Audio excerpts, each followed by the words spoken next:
Bueno, vamos dándoles a todos la bienvenida. Ya tenemos, les cuento, 9 espectadores. Bienvenidos a este segundo día y segunda maravillosa charla de nuestro Flipa Summit. Vamos a dejar unos minuticos más para que entren más personas. Oficialmente iniciamos a las 11 de la mañana. Mientras tanto, los vamos saludando a todos. Y bueno, bienvenidos a esta celebración de lo que es la antropología de negocios, la empresa misma. Verónica también nos está acompañando. ¿Cómo estás? ¿Cómo te sientes para esta charla, Verónica? Hola Natalia, pues muy bien, muy emocionada de poder participar en este primer summit y con muchas ganas de empezar. Nosotros también estamos muy emocionados y sobre todo nos sentimos muy honrados de poder contar contigo, lo que ustedes representan desde Antropología 2.0. Por ahí nos están saludando en el chat y nos dicen que no lo pueden escuchar. Bueno, me gustaría que confirmaran, porfa, si los demás, Fernando actualmente no está escuchando, los demás si nos logran escuchar. Y bueno, aquí le voy a dar un minutico más e iniciamos.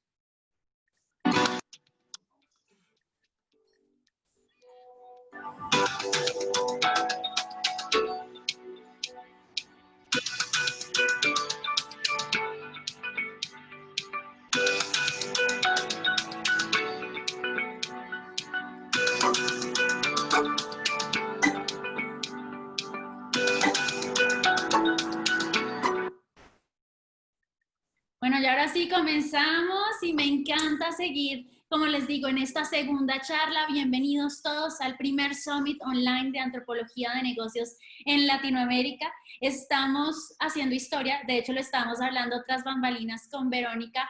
Estamos construyendo nuevas narrativas de lo que es una antropología aplicada, una antropología que dinamiza posibles futuros, no solamente para la organización como tal, para las empresas, sino para la antropología misma. Le estamos dando nuevas miradas y efectivamente estamos creando nuevos acuerdos de lo que somos y cómo nos posicionamos dentro del mundo organizacional y como profesionales.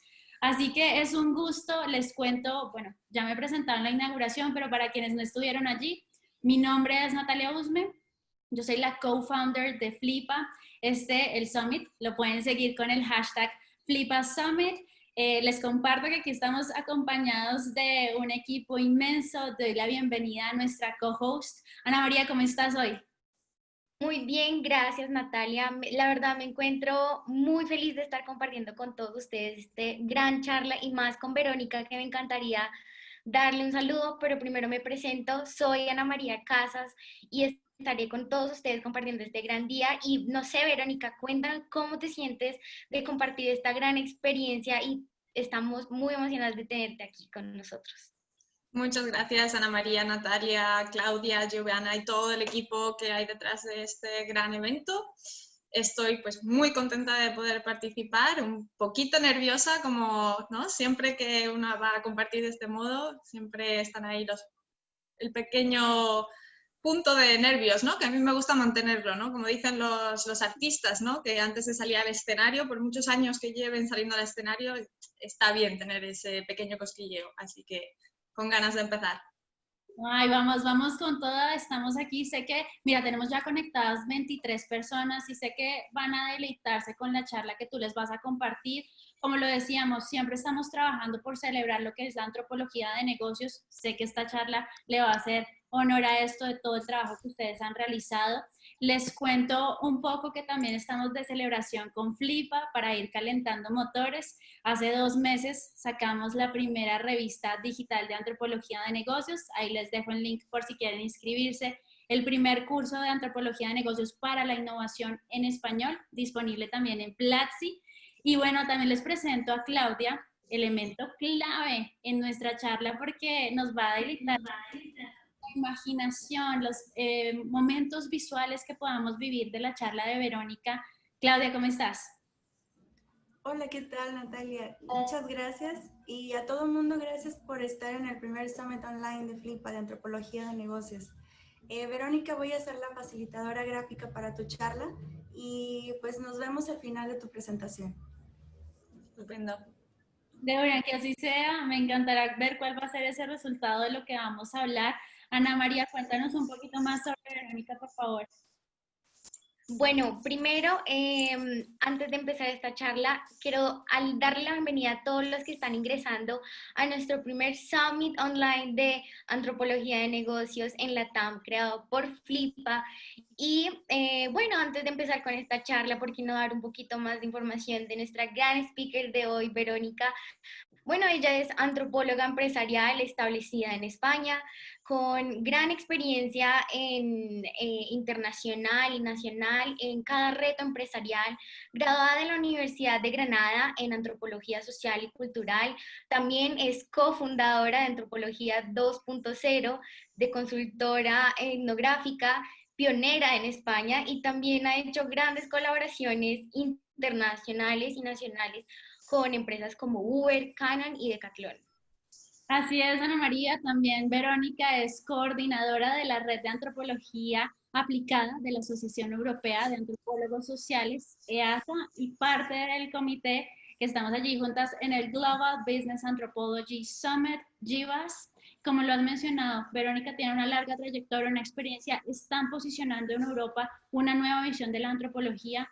Y bueno, qué gusto tenerla aquí. Le damos paso, ¿verdad? Claro. Dale, Bueno, bienvenida. Muchísimas gracias. Mientras voy colocando mi diapositiva, lo primero que voy a hacer es agradeceros de nuevo a todo el equipo de Flipa por la organización de este evento, que además habéis organizado en un tiempo récord, entonces realmente alucino. Creo que en poco más de un mes habéis organizado todo esto. Muy necesario, como os estaba diciendo antes, empezar a desarrollar más esta antropología empresarial también en español. Así que estoy muy contenta de poder participar y muchas gracias por la invitación. Antes de empezar, de meterme de lleno en el tema del que voy a hablar hoy, y bueno, aunque ya habéis hecho una pequeña introducción sobre el trabajo que llevo haciendo estos años, pues simplemente recordar, como habéis mencionado, que bueno, soy socia fundadora de Antropología 2.0, una consultora etnográfica en España.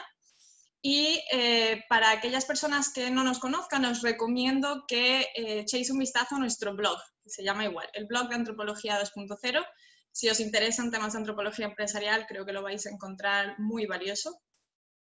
Por otra parte, ahora soy también socia fundadora de un nuevo proyecto que se llama Humanix. Humanix es la primera escuela online de ciencias sociales aplicadas. Todo lo que tiene que ver con aplicar humanidades y ciencias sociales a distintos ámbitos. Puede ser la filosofía del diseño o puede ser la sociología de la experiencia de pacientes, por nombrar solo dos casos. El primer curso que está disponible ya para registrarse es el curso en Antropología Empresarial. Y bueno, empezamos el 14 de septiembre, quedan ya poquitas plazas, así que para cualquier persona que quiera seguir aprendiendo más de antropología empresarial, le recomiendo encarecidamente que también eche un vistazo a Humanix. Y por último, pues como habéis dicho, estoy también involucrada en la red de antropología aplicada europea, de la cual ahora después diré alguna otra cosita. Y sin más preámbulos, voy a empezar con la presentación. Vamos a hablar hoy de futuro, en la línea del título que le habéis puesto al Summit, pues obviamente quise seguir, ¿no?, con esa idea de diseño de futuros, y además es un tema que a mí me viene apasionando ya desde hace algún tiempo, el hecho de que la antropología también se dedique al estudio del futuro. A muchas personas le puede sorprender, de hecho a mí misma me sorprendió cuando empecé a descubrir esto del Future Anthropology, porque tradicionalmente conocemos la antropología como el estudio del pasado y del presente de las culturas humanas. Rara vez nos hablan de que también nos podemos encargar de entender los futuros. Resulta que el futuro es una cuestión que ha estado siempre vinculada a los seres humanos. Los humanos siempre han tenido un interés, una obsesión casi, diría, por entender qué va a depararles el futuro. Y para eso, pues en distintos momentos de la historia se han utilizado distintas herramientas, o pues en la antigua Grecia, ¿no?, el caso del oráculo, como dice Tricia Wang en su charla TED, el caso de los horóscopos, ¿no?, el intentar a través de la posición de los astros y las estrellas anticiparnos a ese futuro. Y todo esto está relacionado con conceptos muy humanos, de hecho casi exclusivamente humanos, son conceptos que nos diferencian del resto de animales, ¿no? Que son conceptos como la aspiración o como la anticipación, incluso como la imaginación, el ser capaces de ponernos y de envisionarnos en un contexto que aún no existe. No tenemos constancia de que ningún otro animal pueda hacer eso. Entonces es una de esas cuestiones que nos distinguen, que nos hacen humanos, ¿no? Que es una de esas preguntas que siempre tenemos en la antropología. ¿Qué es lo que nos hace humanos? Entonces esta obsesión por entender el futuro, que además está relacionado, me gusta relacionarlo con la idea también del mindfulness, ¿no? De que ahora nos motivan mucho a pensar en el presente. ¿Por qué tenemos que desarrollar ideas, ¿no? Tan como el mindfulness para hacer que la gente piense en el presente? Porque tendemos a vivir anclados en el pasado o a vivir constantemente pensando en el futuro. ¿Y qué podemos hacer realmente la antropología, ¿no? ¿Qué puede hacer para el diseño de futuros? Podemos hacer hojas de ruta, y esto me parece muy, muy importante de destacar. Es decir, cómo las personas ven el futuro, cómo las culturas han ido pensando en ese futuro, genera hojas de ruta hacia cómo va a ser el diseño de esos futuros. Y esto, por supuesto, conlleva una responsabilidad. Os voy a dar algunos ejemplos que vienen sobre todo de la ola del retrofuturismo, que a mí me gusta mucho. El retrofuturismo viene de Lloyd John Dunning, que básicamente era el arte que trataba de juntar la nostalgia del pasado con la ensoñación del futuro. Las imágenes que os voy a enseñar a continuación pues pertenecen un poco al retrofuturismo y luego lo vamos a comparar con cosas del presente. Por ejemplo, así se imaginaban en los años 60, 70, cómo iba a ser los coches y las carreteras del futuro. Y bueno, puede que a algunos les resulte parecido y a otros no, pero esta imagen lo que escondía era una anticipación de los coches autónomos. Como veis en la imagen de la izquierda, las personas no están mirando ni siquiera por el parabrisas, es decir, no hay un conductor al volante del coche, sino que el coche va por sí mismo y las personas están sentadas en torno a la mesa. Esto nos daba una anticipación de esos coches autónomos que hoy se están diseñando y que muy pronto van a ocupar todas nuestras carreteras. O esta imagen, por ejemplo, de los años 50, en los que vemos a una ama de casa que mientras cocina, vemos que está la olla y que tiene un sándwich, de hecho, que está preparando y ha dejado a mitad, ha parado un momento para interactuar con una máquina para elegir ropa para sus hijos. Está comprando ropa mientras está en su cocina cocinando. Esto lo podemos interpretar también como una anticipación de lo que hoy en día son los asistentes de voz, como pueda ser Alexa, que es uno de los más conocidos. Otro ejemplo, este de 1954, en el que bueno, vemos a un ingeniero que además tiene un poco pinta de médico, ¿no? Por esa bata blanca, arreglando a lo que podríamos llamar una cyborg, no tenemos muy claro, ¿no? Si es una mujer, si es un robot, y también nos lleva a pensar en Sofía, la robot, ¿no? Que es tan conocida hoy en día. Y por último, esta imagen que bueno, me parece muy apropiada para hoy en día, con todo lo que estaba pasando del corona. Esta imagen es de los 70 de un ilustrador italiano y justamente era como él anticipaba que iba a ser el año 2020. Y bueno, puede que no os veáis reconocidos en esto, pero yo sin embargo veo muchas similitudes con la idea de estos patinetes eléctricos y la idea de no vamos en cápsulas de cristal, pero sí que llevamos esa mascarilla que nos protege de los demás, nos aísla de alguna manera. ¿Y cómo llegaron todos estos ilustradores y pensadores a anticipar de alguna manera estas realidades, estas innovaciones que estamos viendo a día de hoy? ¿Fueron realmente capaces de anticiparse a ellas? Yo diría que no. Yo diría que más bien en el propio hacer de pensar el futuro, como he dicho antes, estamos diseñando las rutas que las futuras personas que se dedican a la innovación toman como hoja de ruta y empiezan a diseñar esas innovaciones. Y, por supuesto, pues ahora la obsesión con entender el futuro y con poder anticiparse está en el mundo de la empresa.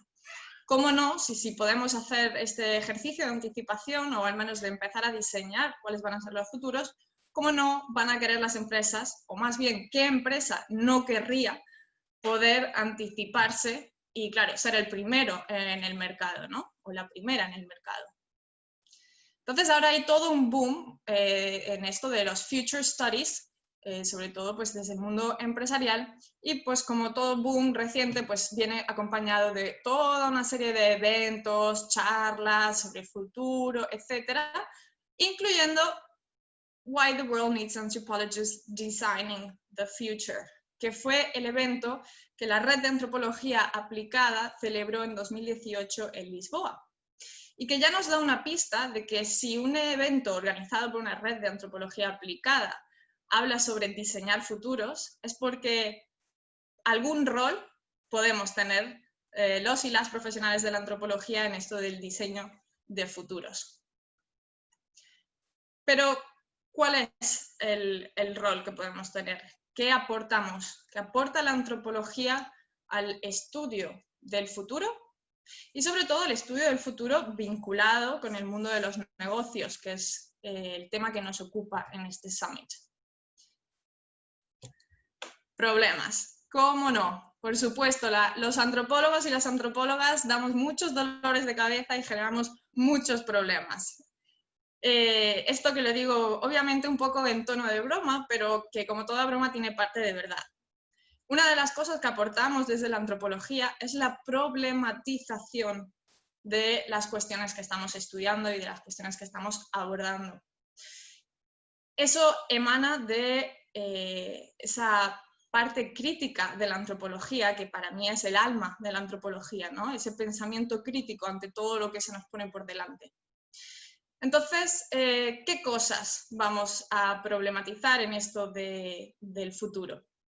Muchísimas cosas, pero yo en esta presentación me voy a centrar en 4 cuestiones a problematizar. El primero es el concepto de futuro en sí. ¿Y por qué digo esto? Por 2 motivos. Por un lado, porque nos lleva a pensar, como muestra esta imagen, que el futuro es algo que ya está ahí en otra tierra casi, ¿no? Y que lo único que tenemos que hacer es seguir un camino para llegar al futuro. Pero pensamos en ese futuro casi como si fuese algo que ya está definido, ¿no? Como pensando que ya estamos predestinados a un cierto futuro. Y eso no es el futuro. El futuro lo diseñamos todos y el futuro está potencialmente siempre en cambio. Otra cuestión que debemos problematizar sobre el concepto de futuro es pensar en futuro en singular, que generalmente pensamos en futuro en singular. Hay que empezar a pensar en futuros en plural, porque justamente en ese ejercicio de diseñar esos futuros, cuantos más futuros seamos capaces de imaginar, más lugar estaremos dando para futuros alternativos, futuros que se salgan del pensamiento normativo, que se salgan de llevarnos siempre a la misma solución, y más fácil podrá ser que cambiemos las cosas que no nos gustan de nuestra historia y de nuestro presente. Otra cuestión que me encanta problematizar cuando se trata del futuro es la concepción del tiempo en sí, la concepción particularmente lineal del tiempo. ¿Y por qué digo esto? ¿Por qué es importante cuestionar la concepción del lineal del tiempo? Pues bueno, como sabemos, dentro de la antropología no todas las sociedades, no todos los grupos humanos han considerado el tiempo una cuestión lineal, como hacemos actualmente. Para muchos grupos el tiempo era una cosa más cíclica, por ejemplo. Y de hecho, el establecimiento del tiempo como una cuestión lineal está muy relacionado con 2 cosas. Por un lado, toda la tradición judeocristiana, que asentó la idea del tiempo lineal, y por otro lado está relacionado con el desarrollo del capitalismo, que además nos indicaba que el tiempo no solo es lineal, sino que está relacionado con la idea de progreso, y que el progreso funciona así, de este modo que veis. Conforme avanza el tiempo, el progreso es lineal, es siempre ascendente y nos lleva a pensar en estos estadios tan criticados en la antropología, ¿no? De la antropología clásica, en la que hay algunas sociedades salvajes y otras civilizadas, y que la evolución natural de los grupos y de las culturas es ir desde esos estadios más primitivos hacia unos estadios más desarrollados, ¿no? Esta idea tan penetrada dentro de las mentes de casi todos nosotros, la vemos continuamente a la hora de trabajar con nuestros clientes en la consultoría de Antropología 2.0, en la que piensan que de este modo van a ser las innovaciones en sus empresas, ¿no? Van a empezar y a medida que pase el tiempo van a desarrollar una idea, todo funcionará genial, van a pegar un boom y van a estar en lo más alto enseguida. Es importante desmontar este tipo de concepciones y de marcos mentales y explicarles a nuestros clientes que el progreso suele funcionar más así. Tenemos ejemplos históricos, ¿no? Podemos saber, por ejemplo, las máquinas para reproducir cine llevaban existiendo muchísimo antes de los hermanos Lumière, simplemente fueron perdidas en el tiempo, luego regresadas. Las ideas, las bases científicas estaban establecidas mucho antes de lo que actualmente estudiamos, pero luego también incluso en el desarrollo de una idea dentro de un departamento de I+D, por ejemplo, también es importante reconocer que los procesos son mucho más complicados, que a veces una idea parece, entre comillas, que va para atrás, y que eso es parte del propio proceso de desarrollar nuevas ideas y de pensar en ese futuro. No va a ser una cuestión lineal ni tan sencilla como la flecha que veíamos antes. ¿Qué más podemos cuestionar cuando estamos pensando en esto del Future Studies? Las herramientas de anticipación. Dentro de todo lo que es el estudio de futuros, existen toda una serie de técnicas o herramientas que se han ido desarrollando y que son muy, muy valiosas, claro que sí. Por ejemplo, está el Manoa Scenario Building, que a mí particularmente me gusta mucho, aplica una visión de efecto cascada ante los cambios en ciertos elementos. O tenemos el Wind Tunneling, que se dedica a entender cómo ciertas ideas actuarían en diferentes futuros escenarios. O este que vemos en pantalla, que es el Futures Cone, el cono sobre los futuros. Todas estas herramientas son fantásticas y, por supuesto, muy necesarias para el avance en los estudios del futuro, pero, de nuevo, creo que nuestro rol como profesionales de la antropología es también ser críticas con estas herramientas para poder mejorarlas, perfilarlas y, sobre todo, llamar la atención a los profesionales que se están dedicando a estos temas sobre posibles puntos ciegos, posibles sesgos que ellos mismos están proyectando sobre esos futuros. Entonces, en el caso de esta herramienta concreta del cono sobre los futuros, que como veis, lo que muestra es 3 tipos de futuros, sobre todo. En general todos los futuros posibles, que eso sería el abanico más amplio.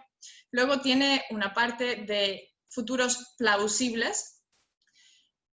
Nos hacemos un poquito más pequeños, vamos estrechando la capacidad de miras, los futuros probables, entramos en términos de probabilidad. Y por último, los futuros deseables. Y quiero que penséis primero vosotros y vosotras un momento si hay algo de esta imagen que os chirría.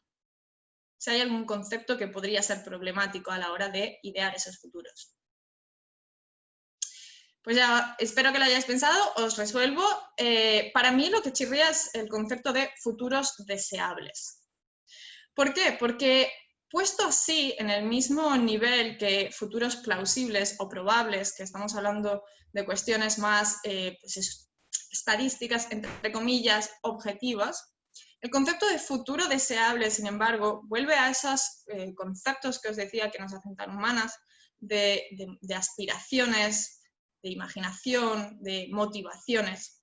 Entonces, a mí lo primero que me despertó cuando vi esta imagen trabajando con un equipo fue futuros deseables ¿para quién? ¿A quiénes estamos dejando en sus manos que sean las personas que están diseñando estas hojas de ruta hacia el futuro? Y si les estamos dando toda la potestad para que ellos y ellas decidan cuál es el futuro deseable.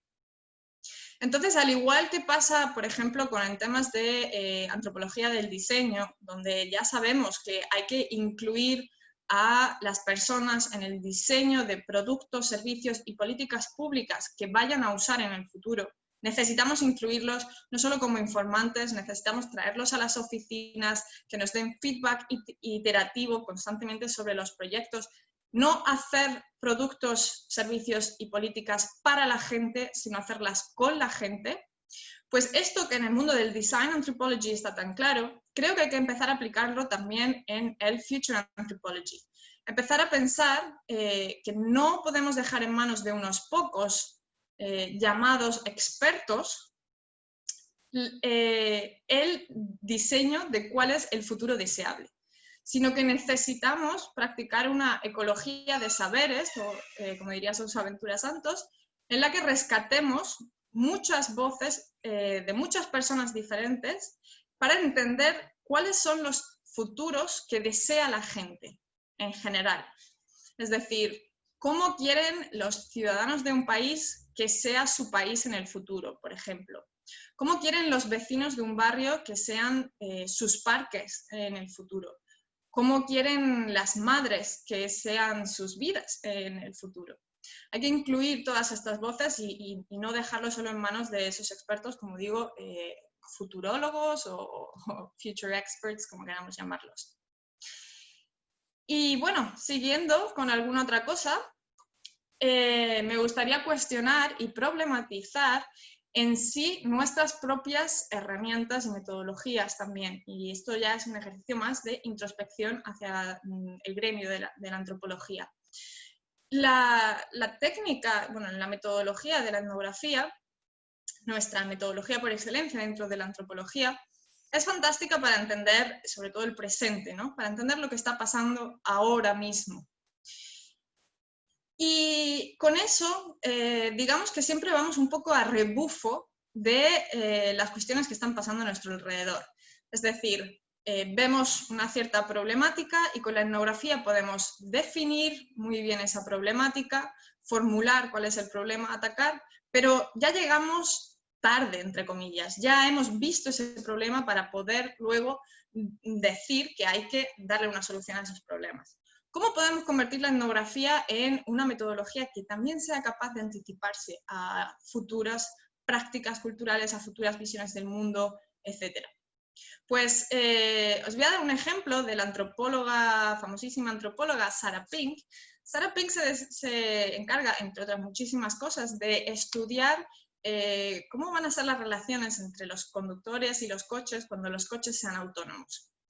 Y para poder hacer esto, dado que todavía realmente no hay tantos coches autónomos y las personas todavía pues no tienen su propio coche autónomo, la mayoría de las personas, ella hace una etnografía experimental en la que combinan técnicas etnográficas con experimentos. Por ejemplo, ponen a un participante en un coche, ella o cualquier otra investigador que esté en el proyecto va en el asiento del copiloto y les dicen a los participantes que están en un coche autónomo. De ese modo, aunque esto sea mentira, porque es un experimento y realmente el coche no es autónomo, se está conduciendo por parte del copiloto o de las personas que hay sentadas detrás en el coche, que son también investigadoras, pero al decirle al participante que el coche es autónomo, pueden estudiar etnográficamente cuáles son las reacciones de las personas que se sientan por primera vez ante un coche autónomo. En qué momento se ponen nerviosos, en qué momento tratan de agarrar el volante, etc.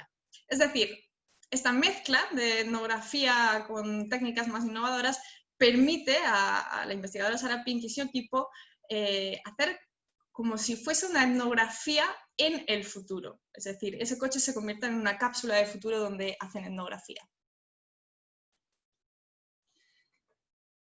Bueno, por terminar con una nota más alegre y que no creemos que la antropología únicamente da problemas, decir que la antropología, por supuesto, nos permite entender la realidad, nos permite entender el pasado, el presente y el futuro. Una de las características de la antropología que resulta muy útil para este tipo de estudios es el pensamiento holístico, que por supuesto está muy relacionado con el pensamiento sistémico, que quizás se escucha más dentro del Future Studies, y que nos ayuda a entender pues, cómo, por ejemplo, las películas de ciencia ficción sobre tecnología moldean cuál va a ser la aceptación social y cultural de una X tecnología en distintos contextos culturales. Os animo a que leáis, hay bastante escrito sobre por qué en Japón, por ejemplo, la aceptación de los robots en el día a día es mucho mayor que en Europa o en Estados Unidos, donde la mayor parte de las películas de ciencia ficción suelen ser bastante distópicas, la verdad. O como, por ejemplo, películas como Odisea en el espacio también sembraron un precedente de lo que es hoy en día la comida deconstruida, o cómo todo eso está relacionado también con la salud o con nuestras aspiraciones de futuro. Y en general entender que que un cambio en una pequeña cosa, una cosa que pueda parecer inocua o casi tímida en un cierto sentido, como puede ser una película de ciencia ficción, realmente está teniendo un gran impacto en la cultura también y de alguna manera está sembrando antecedentes y está creando esos caminos a esos futuros. Y para terminar, esas cosas que la antropología nos ayuda a entender.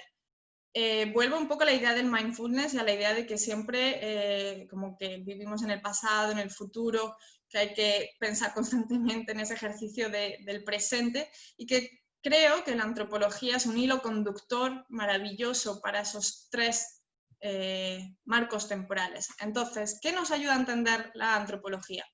Nos ayuda a comprender los patrones culturales actuales, lo que pasa hoy en día, es decir, estamos hablando del presente. Por otro lado, nos ayuda a analizar cómo pueden evolucionar esos patrones culturales. Y esto, aunque podáis creer que es una cuestión de futuro, porque es cómo van a evolucionar, lo hacemos con perspectiva histórica. Lo hacemos entendiendo cómo ciertos patrones culturales han evolucionado en el pasado y con ello tenemos datos para crear modelos de simulación que nos permiten entender cómo esos patrones culturales van a ir desarrollándose. Por otra parte, la antropología nos ayuda a entender cómo esos patrones culturales se pueden comportar en diferentes escenarios. Y aquí sí me refiero a un pensamiento futuro. Esos distintos escenarios futuros, como hablaba antes en plural, cómo ese patrón cultural entraría dentro de cada uno de esos diferentes escenarios. Y por volver de nuevo al presente, en ese ejercicio de mindfulness, entender cómo esos patrones culturales se ven afectadas por las propias expectativas de futuro que tenemos hoy en día. Es decir, sí, entender lo que pasa hoy, entender lo que ha pasado en el pasado, entender cómo puede todo eso afectar al futuro, pero sobre todo entender que lo que hacemos hoy y lo que pensamos hoy que es el futuro es esa hoja de ruta que estamos diseñando para el futuro que deseamos. Muchas gracias. Muchísimas gracias, Verónica, por tu charla. Siempre hemos creído también que, y pienso que esto lo delinea muy bien tu charla, que la antropología sirve como un agente futurista. Y nos toca mucho las fibras de lo que mencionas porque pienso que muchas organizaciones en todas partes del mundo también, como digamos que no podemos generalizar, pero sí es un punto en común. Y y es que siempre están en el presente, presenteísmo, pero nunca están considerando como todas las variables y todos los factores que se deben tener en cuenta para construir ese futuro desde el entendimiento de todo el sistema pues que lo construye, que lo empalma. Y justo uno de los artículos que teníamos, y te agradezco muchísimo por esta charla porque pienso que nos ayuda a visualizar cómo debemos movernos nosotros. Uno de los artículos que teníamos en la revista Flipa se llama mejores amaneceres y futuros orbitantes. Y tocaba exactamente la línea que tú estás mencionando. Decía, por ejemplo, la escritora es Daniela Moreno, y te lo voy a leer, si pensamos que nuestro transcurso del presente fue planeado por personas, industrias, ideologías, otros del pasado, pensaríamos en lo importante que es pensar, hablar y discutir sobre el porvenir, que justo delinea lo que tú estás mencionando, y de verdad que ha sido un opening, llamémoslo en inglés, español, de cómo visualizar lo que vamos nosotros a trazar de aquí en adelante. Muchísimas gracias, Verónica, por esta charla tan increíble. ¿Cómo te sientes? Bien, ahora un poquito más tranquila. No, de verdad, Bien, bien. ha sido encantador. Mira que en el chat nos están escribiendo que excelente charla, por ahí Fernando, Claudia también muy contenta, Kika, que excelente, te mandan aplausos también. Entonces, Gracias. muchísimas gracias, de verdad, ha sido increíble. Recuerden que vamos a seguir con diferentes charlas a lo largo de estos 2 días que nos quedan del Flipa Summit. Voy a darle paso para que juntos, Verónica, descubramos con Claudia cuál fue ese visual thinking que vamos nosotros a visualizar. Claudia, ¿cómo estás? Gracias, Natalia. Verónica, me encantó tu presentación y bueno, disfruté mucho hacer la representación gráfica. Bueno, pensar y diseñar el futuro me evocó dibujar humanos, sobre todo después de lo que comentaste de hacer diseño con la gente y no solamente con los expertos. Entonces, pues por eso dibujé a los varios humanos. También logré rescatar del Ay, resumen de tu presentación. No sé si se ve. ¿Sí se ve? eso te iba a decir, ¿ustedes lo están viendo, chicos? A todas las personas que me están acompañando, ahí chicos, dije chicos, pero no, a todas las personas que están participando, listo, ya, continúa, nos dicen que sí, dale. Listo, bueno, eso, o sea que pensar y diseñar el futuro, o sea, lo que pude rescatar del resumen de Verónica, pues es eso, hacer diseño con la gente, no solamente con los expertos, después de lo del futuro deseable que mencionaba, o sea, realmente para quién es. Y bueno, pues eso es lo que logré plasmar en la representación gráfica. La verdad que ha estado increíble. ¿Cómo lo ves, Verónica? Es precioso, Claudia. Muchísimas gracias. Ya te decía antes que estoy fascinada con que puedas hacer esto tan rápido y que hayas recogido también las ideas principales y lo hayas convertido en una cosa tan atractiva. Así que muchísimas gracias, Claudia.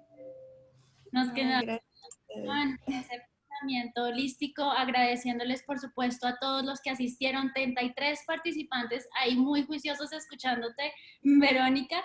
Voy a darle paso, por favor, a que todos los que se inscribieron al Greet and Meet nos sigan al siguiente link.